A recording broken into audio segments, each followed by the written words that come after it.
Bismillahirrahmanirrahim. Assalamualaikum warahmatullahi wabarakatuh. Hari ini kita akan lanjutkan pembahasan kita ke pembahasan selanjutnya, yaitu tentang sistem persamaan linier.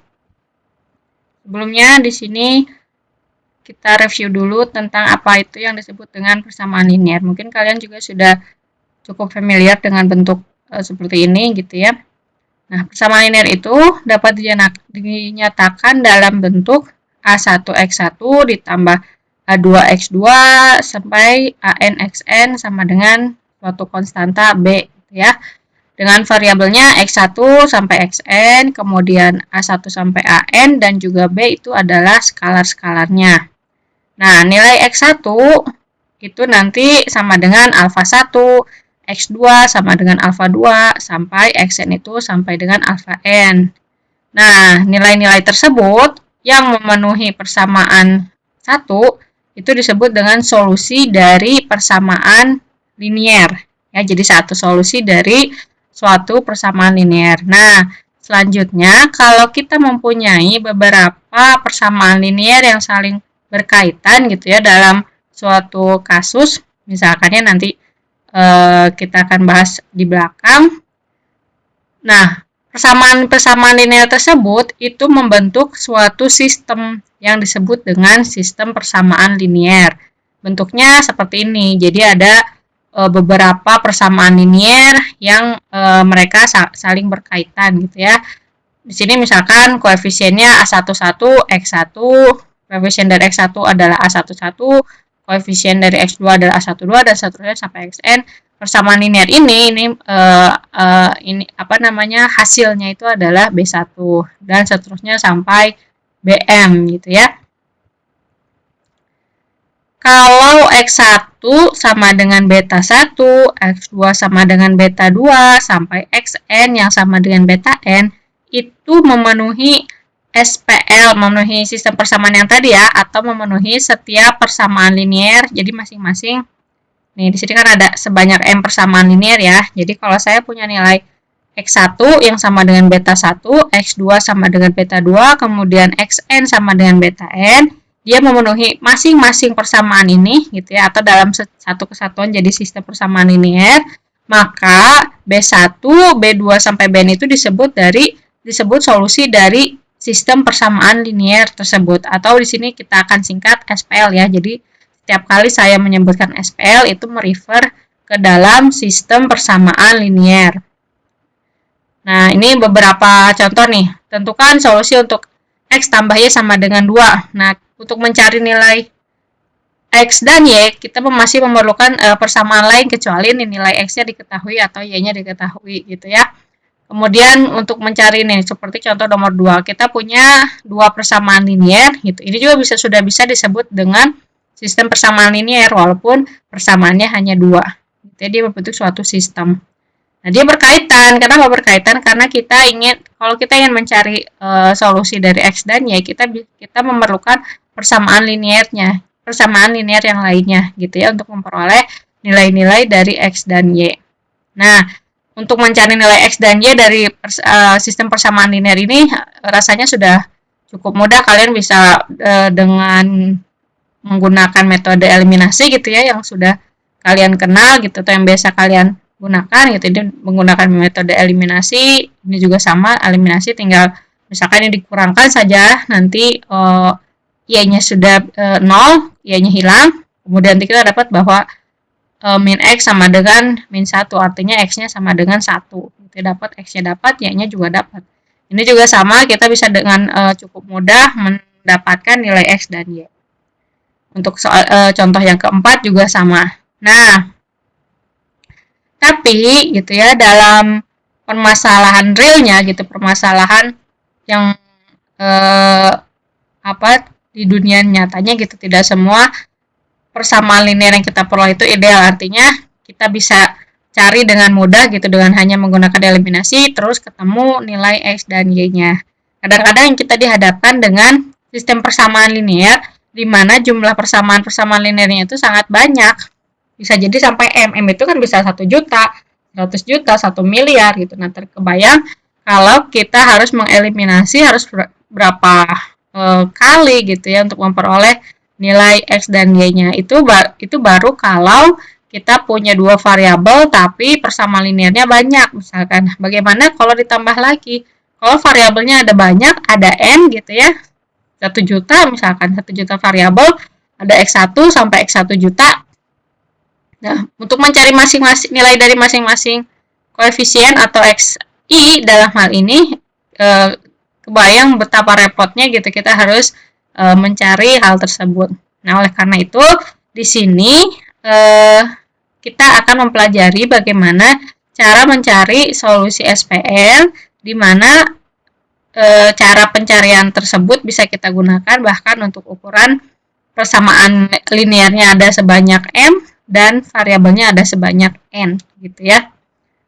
Nah, namun sebelum itu di sini ada beberapa jenis SPL dikategorikan berdasarkan jenis solusinya. Yang pertama, yang dia akan mempunyai solusi tunggal. Solusi tunggal itu ya misalkan X-nya 1, 2 gitu, suatu bilangan gitu ya. Kemudian X-nya 1, Y-nya 1. Kalau misalkan variabelnya ada 100 gitu ya, masing-masing dari variabel tersebut mempunyai nilai eksak gitu ya, nilainya bilangan real atau bilangan bulat. Tapi dia nilainya ada real, cuma 1, tidak ada nilai. Misalkan saya punya variabel X dan Y, tidak bisa, X itu bisa nilainya 1, bisa juga nilainya 2. Atau misalkan kalau X sama dengan X kuadratnya sama dengan akar 2 misalkan ya, X kuadratnya sama dengan 4, artinya X-nya kan bisa 2 dan min 2. Nah, itu bukan disebut dengan solusi tunggal. Ya, itu namanya sudah solusi ganda, atau nanti di sini kita akan bahas lebih dari solusi ganda, yaitu yang namanya solusi tak hingga banyak solusi. Jadi bisa 2, bisa 3, bahkan saking banyaknya itu kita sebut dengan dia memiliki tak hingga banyak solusi. Nah, kemudian yang perlu dicatat adalah yang namanya solusi tunggal bukan berarti variabelnya hanya 1, X sama dengan 1, udah aja. Tidak, tapi kalau walaupun kita mempunyai variabel sebanyak N, dari X1 sampai Xn, misalkan, itu juga disebut solusi tunggal, karena asalkan masing-masing dari variabel tersebut memiliki nilai yang tunggal gitu, bukan kayak tadi ya, X-nya bisa min 2 atau plus 2 gitu. Itu disebut dengan solusi tunggal, bukan dari banyaknya variabel yang ada. Kemudian yang kedua, dia mempunyai tak hingga banyak solusi. Nanti kita lihat seperti apa suatu sistem persamaan linear yang mempunyai tak hingga banyak solusi. Kalau yang punya solusi ganda gitu ya, contohnya tadi kita bisa misalkan dari perhitungan gitu ya, hasil eliminasi dan substitusi kita dapat nilai X-nya sama X kuadratnya sama dengan 4 misal nih ya. Ini kan contoh yang bukan linear sebenarnya, tapi kita ambil contoh bagaimana solusi tunggal itu terjadi. Jadi kalau X kuadratnya sama dengan 4, artinya X-nya sama dengan bisa jadi plus minus 2 gitu ya. Nah, itu bukan solusi tunggal. Ini bisa lebih dari banyak kemungkinan. Kemudian yang ketiga, bisa jadi suatu sistem persamaan linear juga tidak punya solusi. Jadi tidak semua sistem persamaan linear dia punya solusi. Nah, ada beberapa catatan. Yang pertama adalah kalau suatu SPL mempunyai setidaknya dia punya satu solusi, maka SPL tersebut dikatakan konsisten. Artinya dia solusinya ada, setidaknya ada gitu ya. Nah, baru kalau misalkan dia tidak mempunyai solusi disebut dengan inkonsisten. Jadi SPL-nya itu, kalau SPL konsisten itu artinya kita bisa melihat bahwa antara persamaan satu dengan persamaan yang lainnya dia akan konsisten, artinya untuk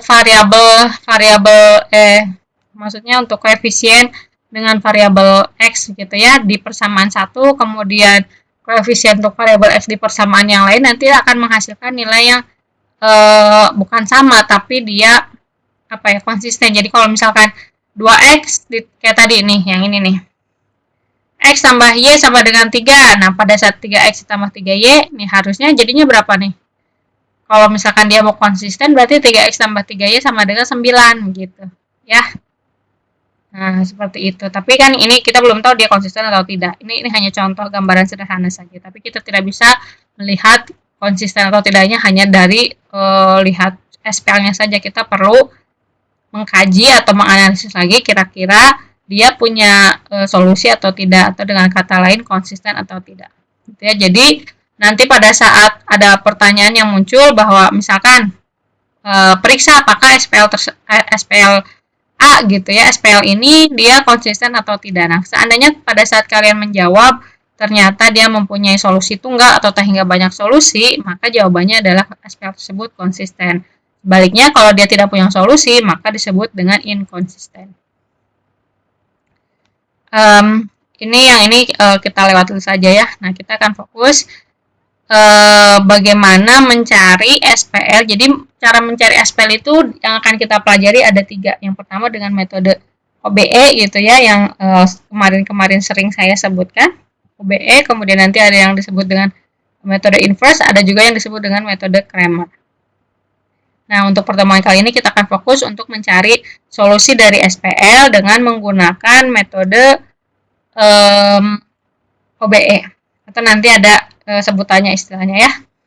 Nah, perhatikan bahwa SPL dalam yang tadi ini persamaan yang 2 yang di slide sebelumnya terdiri dari sebanyak n persamaan linear dan juga ada n variabel, yaitu dari A11 sampai A1n. Nah, sistem persamaan linear tersebut nih yang ini, yang ini itu bisa kita buat ke dalam suatu buah matriks gitu ya, namanya matriks yang diperbesar atau matriks yang diperluas.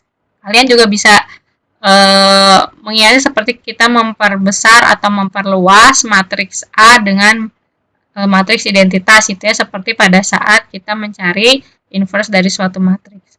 Nah, bedanya kalau I di sana kan ada A dan I ya, kalau I di sana I itu ukurannya n kali n, tapi kalau di sini yang bagian I-nya itu diisi oleh ini, yang ini saja. Jadi ya ukurannya itu hanya ada satu kolom, jadi ke bawah gitu ya. Nah, matriks koefisien itu adalah matriks yang dibentuk dari koefisien-koefisien yang ada pada suatu sistem persamaan linier. Nah, diperbesarnya dengan hasil dari masing-masing persamaan linier tersebut. Ya, jadi di sini matriks yang diperbesarnya jadi ini A11, A12, A1n gitu ya. Dengan tanda-tandanya masih ditulis sesuai dengan yang ada pada SPL tersebut. Artinya kalau di sana A1-1-nya -1, di sini tulisnya -1. B1 sampai BN juga ditulis kalau misalkan nilainya -1, di sini -1, nilainya 2, di sini 2 gitu. Ya. Nah, oke.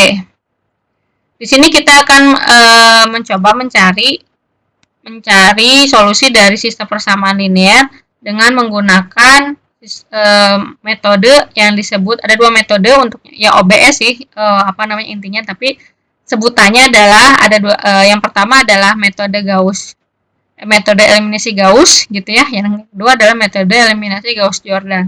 Metode eliminasi Gauss itu adalah metode yang digunakan untuk mengubah suatu matriks koefisien gitu menjadi bentuk eselon baris.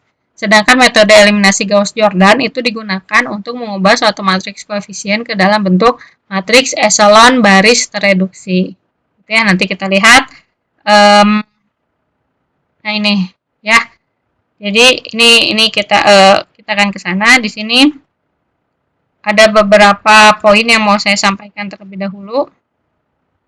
Jadi untuk seperti yang tadi saya sampaikan, untuk metode yang akan kita pelajari, yang pertama adalah OBE. OBE itu ada metode Gauss-Jordan dan metode Gauss. Metode Gauss-Jordan itu kita mengubah matriksnya, suatu matriks saya nggak perlu di matriks. Jadi secara umum matriks Gauss-Jordan itu metode Gauss-Jordan itu mengubah suatu matriks ke dalam bentuk eselon baris tereduksi. Sedangkan metode Gauss, metode eliminasi Gauss biasanya ya, di sini saya ditulisnya hanya Gauss saja. Metode eliminasi Gauss itu mereduksi dari suatu bentuk matriks itu ya ke eselon baris saja. Nah, kita lihat perbedaannya di mana. Untuk contoh di sini saya akan menggunakan contoh yang simpel dulu saja. Nah, misalkan saya punya sistem persamaan linear seperti ini. X1, X2, X1 tambah X2 ditambah 2X3 sama dengan 9 dan seterusnya seperti tergambar di sini ya di slide. Nah, pertanyaannya adalah periksa apakah SPL tersebut dia konsisten atau inkonsisten. Artinya dengan kata lain kita harus cek apakah dia punya solusi atau tidak. Kalau misalkan punya solusi, apakah solusinya tunggal atau tak hingga banyak gitu ya. Nah, oke. Langkah pertama adalah dari SPL yang kita punya, kita bentuk dulu ini ke dalam bentuk matriks yang diperbesar. Jadi, bentuk matriks yang diperbesarnya itu adalah ini tulis koefisiennya saja kan di sini X1 tambah X2 tambah 2X3.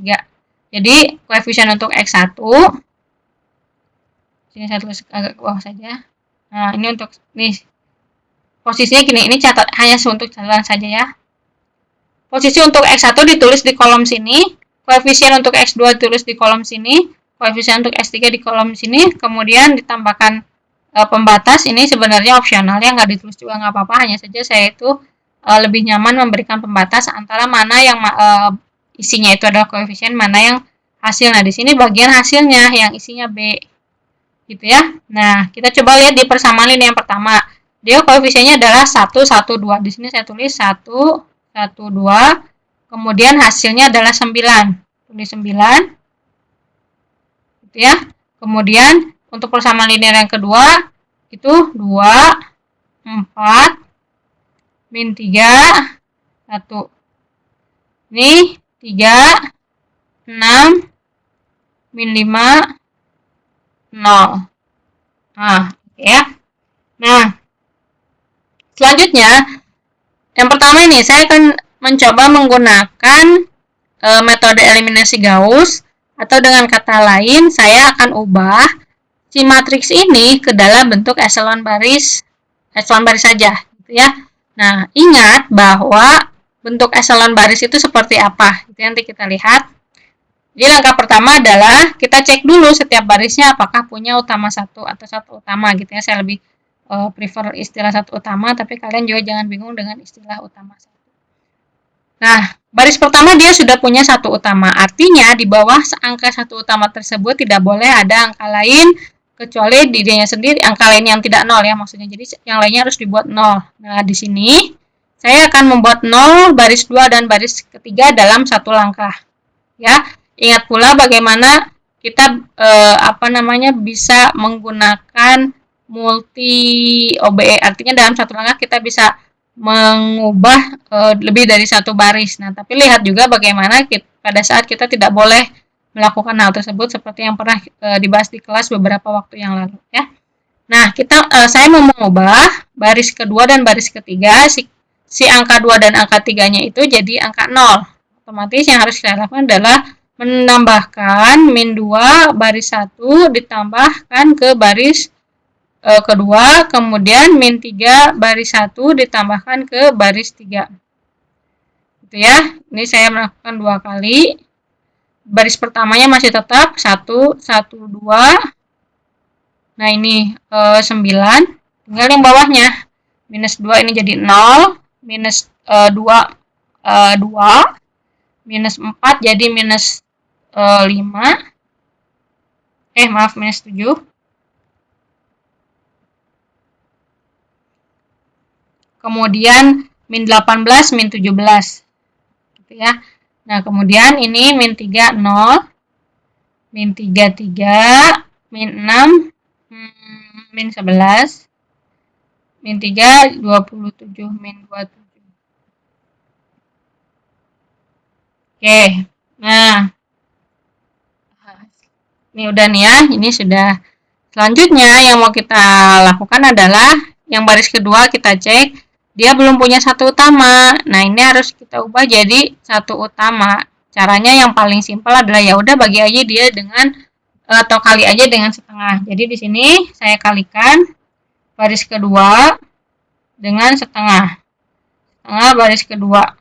Mau sekalian misalkan mau dibikin ini jadi 1 juga boleh, tapi saya lebih nyaman membuat dulu 1 utama di sini. Supaya di sini ya bisa mungkin menghindari ada pecahan, walaupun nanti juga tidak dapat dihindarkan ya. Jadi ini bebas mau kalian ubah juga 3-nya jadi 1 boleh sekaligus, atau mau 1-1 dulu gitu ya. Nah, ini saya taruh di bawah saja.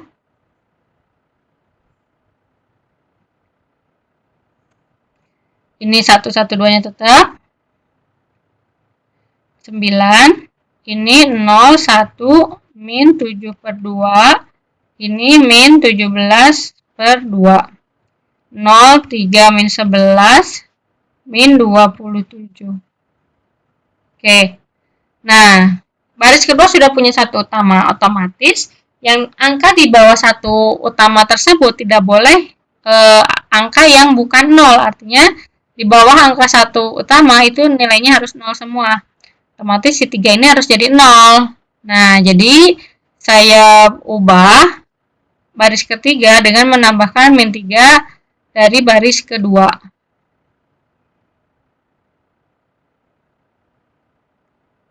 Oke, nah ini 1, 1, 2, 9, ini 0, 1, 1, min 7 per 2, min 17 per 2, ini 0, ini 0, ini berapa tuh, min 21 per 2, 21 per 2 dikurang 22 ya, setengah ya, 1 per 2, ini, kok di sini, 1 per 2, 21, 21 dikurangi 22, oh minus 1 ya, minus setengah.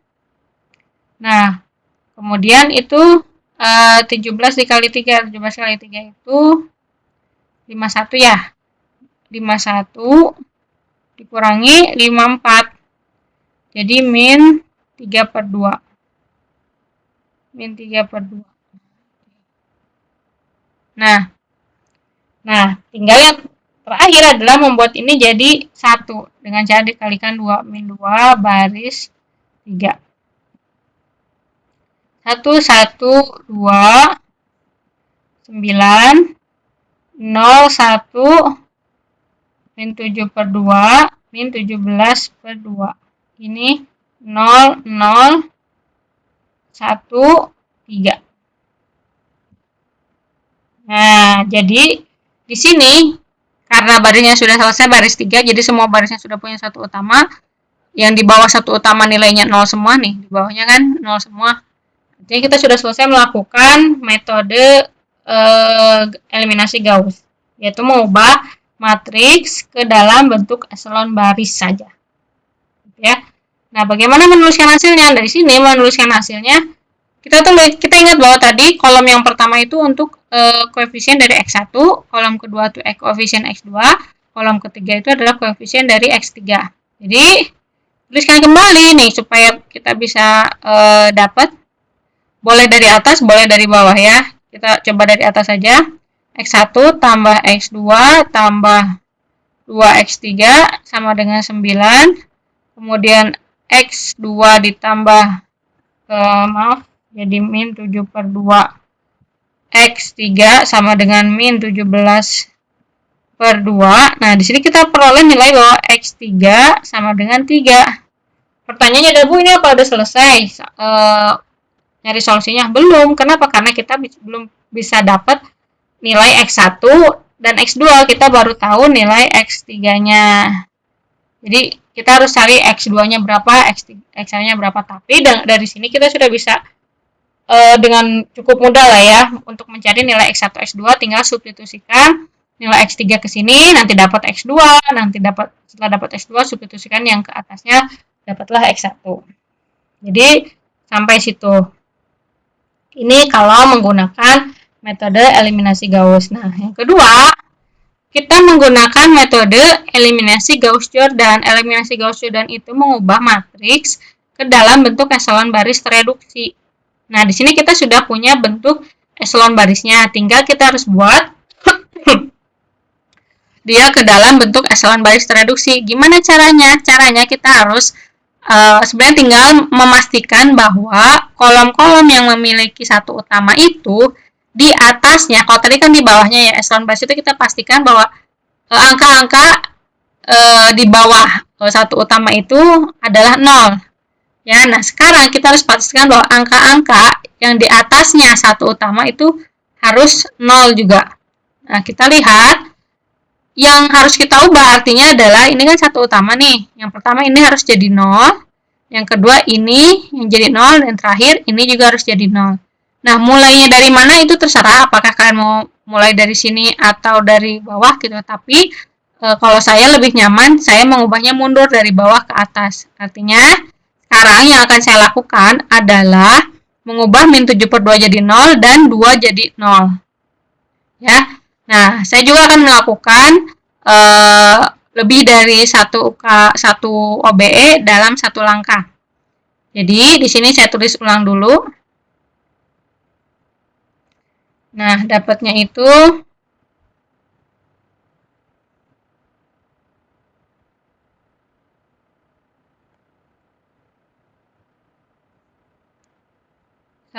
satu 2 0 1 min 7/2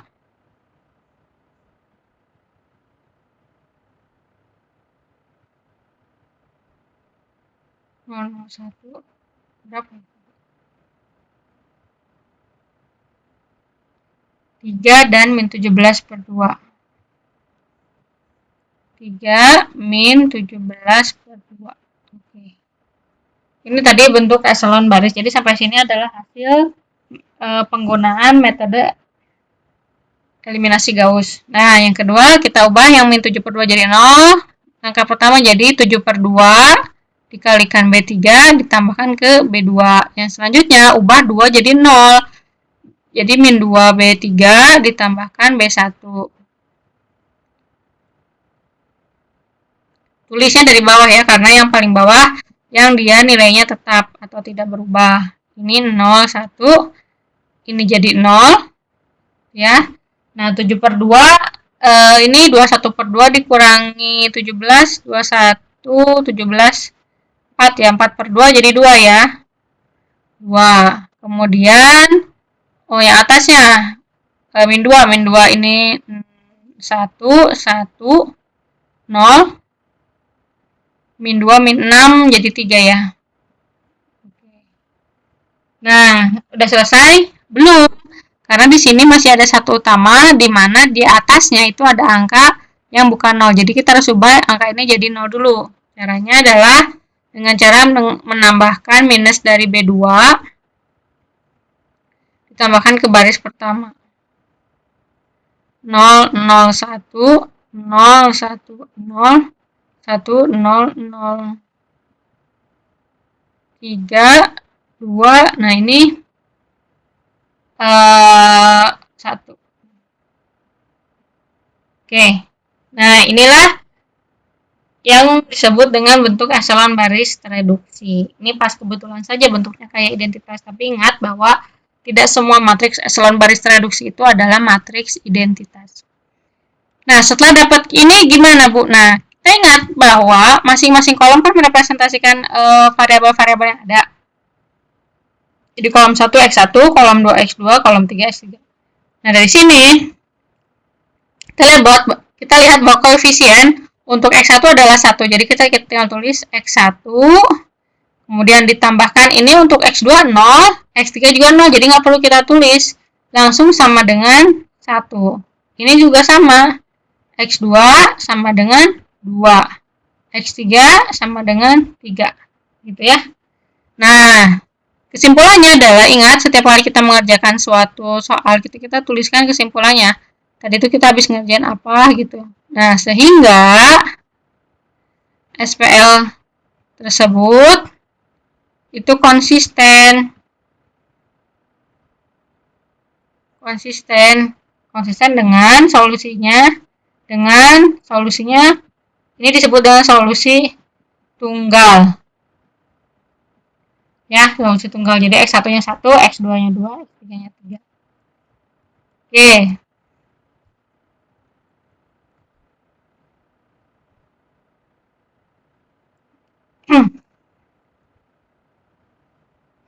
Oke ya, jadi diperoleh hasilnya seperti ini.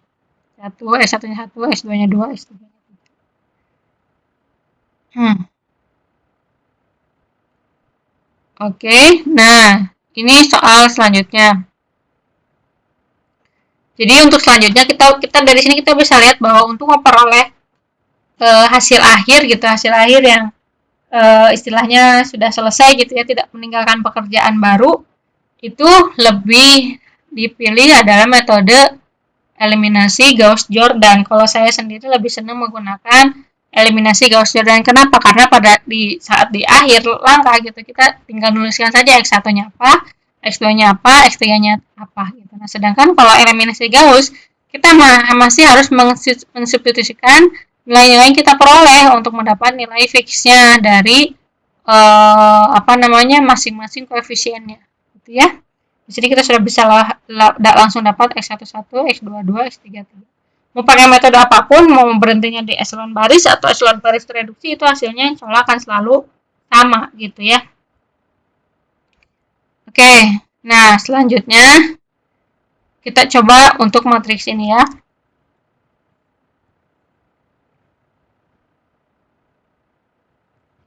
Pertama, tuliskan ke dalam bentuk matriks yang diperluas atau yang diperbesar. Isinya adalah min 113, min 3, 2112, 2112, kemudian 2 min 112, min 11, 0. Nah, seperti itu. Jadi langkah pertama, karena di sini udah ada min 1, saya mengubah baris pertama dulu saja. Minus baris B1, baris 1. Dia jadi 1, min 1, min 3, 3. Ini masih tetap yang lainnya. 2, min 1, 1. 0.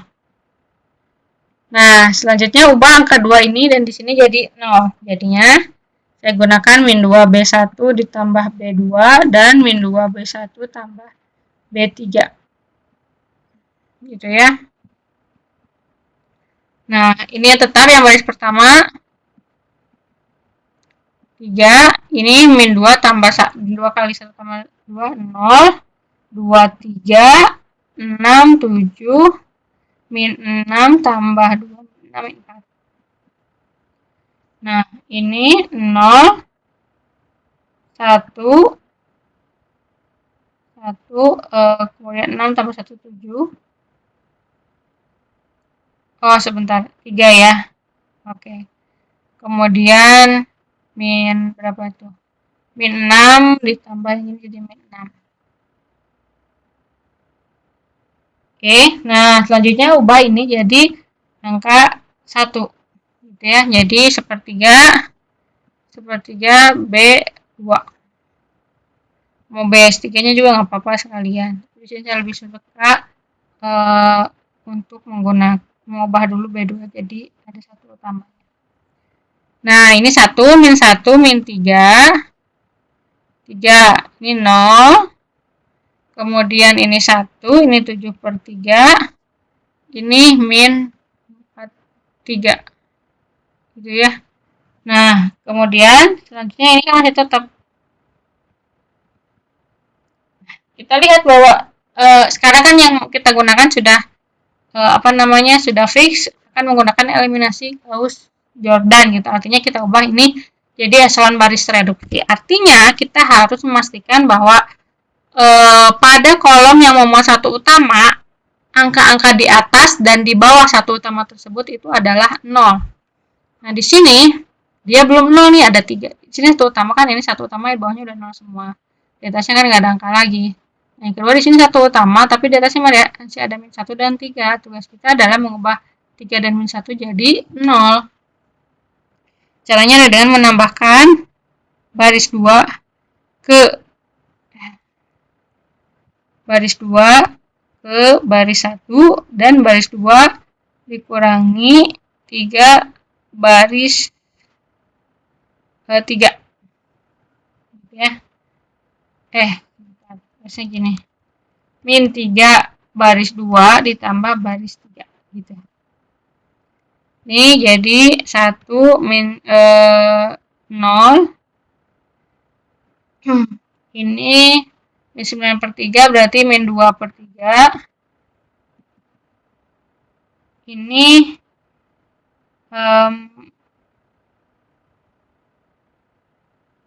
7 ya. Oke, ini 0, 1, 7 per 3. Ininya masih tetap ya, min 4 per 3. Nah, ini yang berubah. 0, 0 gitu ya. Min 3B2. Kemudian min 3 ini juga 0. Kemudian ini min 10. Nah, oke. Sekarang selanjutnya apa? Kita pastikan lagi apakah sudah selesai atau belum, masih ada yang harus kita ubah gitu. Nah, kita lihat bahwa di kolom pertama satu utama udah ada dan semua angka di bawahnya juga 0. Yang kedua, di kolom kedua ada satu utama dan juga di kolom di baris-baris atau elemen-elemen lainnya itu adalah baik di atas maupun di bawahnya dia nilainya 0. Yang ketiga, di sini ada min 2 per 3 dan 7 per 3, tapi ini yang 0. Bagaimana, Bu? Karena dia tidak mempunyai satu utama di kolom ketiga, jadi nggak masalah. Ini mau nilainya berapapun tidak masalah. Gitu ya. Nah, di sini kita coba tuliskan solusinya ya.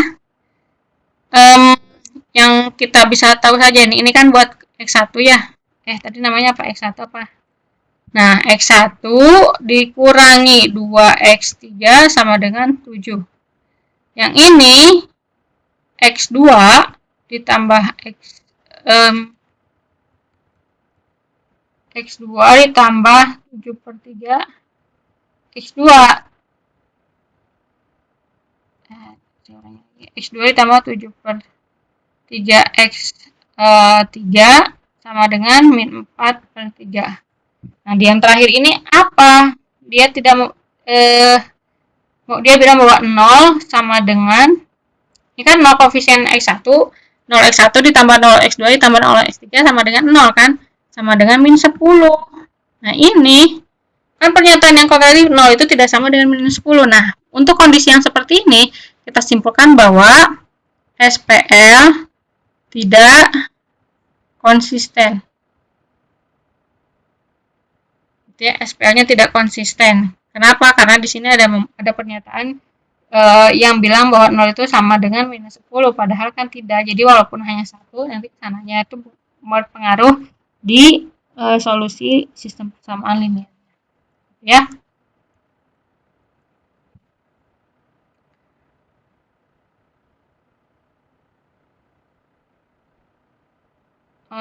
Coba ini.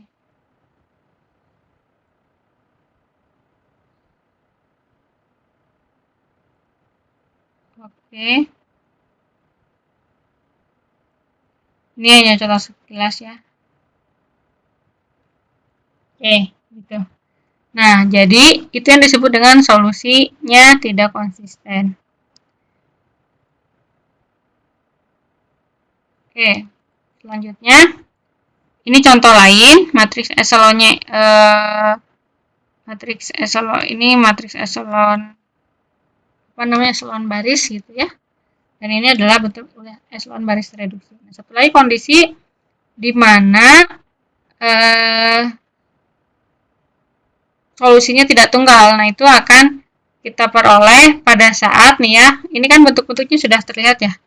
Kalau misalkan solusinya tunggal, dia masing-masing kolom punya satu utama tuh. Masing-masing kolom punya satu utama. Nah, pada saat dia tidak punya solusi, pada saat tidak punya solusi, yang terjadi adalah di sini ada baris 0. Di sini ada suatu angka. Nah, itu sudah pasti kalau kalian mendapati hal seperti itu ya, sudah pasti SPL-nya tidak konsisten, mau dia ukurannya berapapun. Jadi ada baris 0, tapi di ujungnya ada angka, gitu ya. Itu adalah suatu ketidakkonsistenan. Artinya, dia bilang bahwa 0 itu sama dengan suatu angka. Ya, nggak betul ya. Nah, bagaimana kondisinya kalau solusinya tak hingga banyak tuh kayak apa sih, Bu? Nah, kalau nih, misalkan ini ya, ini kasus untuk yang tadi sudah kita peroleh, ternyata hasil dari OBE-nya 10-23 10-23 min 2 per 3, 1, 0, min 2 per 3, 7.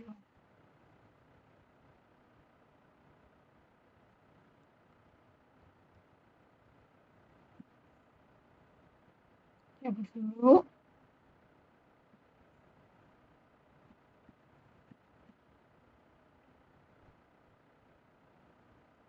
Kemudian 0,17 per 3, 4 per 3. 0,17 per 3, 4 per 3. 0,17 per 3, 4 per 3. Ini 0, 0, 0. Nah, kalau yang tadi masing-masing kolom punya satu utama, kemudian yang kedua itu dia ada bagian 0 tapi sebelahnya adalah angka juga tidak konsisten. Nanti solusinya banyak adalah ini ada baris 0 sampai ke akhirnya, sampai ujung gitu. Nah, di sini kita bisa lihat kan ini X2 kolom untuk X1, kolom untuk X2, ini kolom untuk X3. Kita lihat bahwa di kolom X3 dia tidak punya nilai satu utama. Gitu ya. Jadi tidak punya satu utama. Artinya apa? Artinya di sini kita mundur ya. Ini kan X1, X2 ada gitu ya. Tapi kan ini perlu kita ramu lagi gitu supaya menghasilkan X1-nya berapa, X2-nya berapa. Nah, untuk X3 kalau bentuknya seperti ini kita misalkan. Karena kita belum bisa mengetahui X3 secara pastinya, kita misalkan bahwa X3 sama dengan T, dengan T-nya suatu skalar. Suatu skalar. Ya, nah kalau kita misalkan X3-nya T, artinya kita bisa peroleh nih atas nih ya. X2 sama dengan min 7 per 3 dikurangi 4 per 3. Ini X2, ini X3 kan ya. Nah, karena ini kolom untuk X3 gitu ya. Ini supaya lebih jelas lagi deh, saya perbaiki.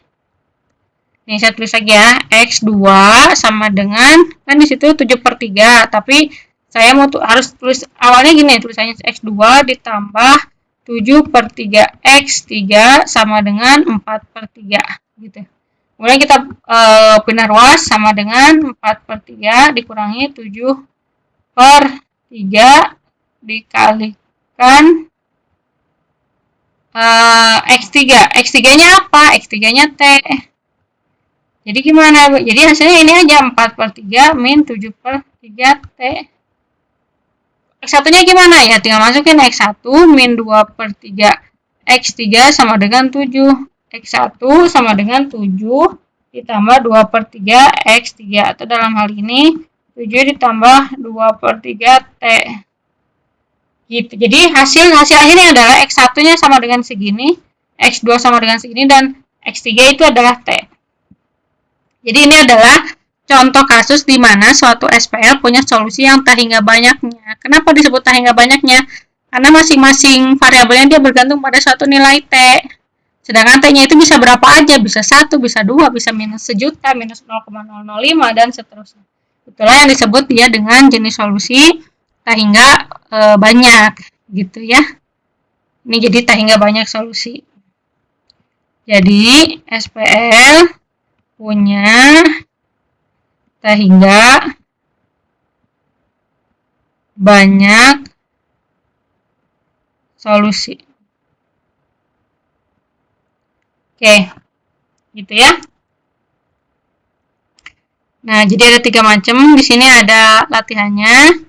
Silahkan kalian coba dulu dengan menggunakan metode Gauss-Jordan gitu ya. Yang untuk nomor 1 sudah ditulis jelas bahwa digunakan metode Gauss-Jordan untuk mencari solusi. Nah, yang kedua dengan metode Gauss. Ya, jadi kalau kalian bisa melakukan triknya gimana seperti satu jalan, ya udah kerjakan dulu saja yang metode Gauss-nya. Nah, udah selesai. Yang kedua baru gunakan Gauss-Jordan baru dapat hasil akhirnya. Gitu ya. Nah, untuk pembahasan pertemuan kali ini saya cukupkan sampai sini dulu gitu ya. Nah, selanjutnya kalian coba kerjakan latihan ini, latihan mandiri yang dikumpulkan di live.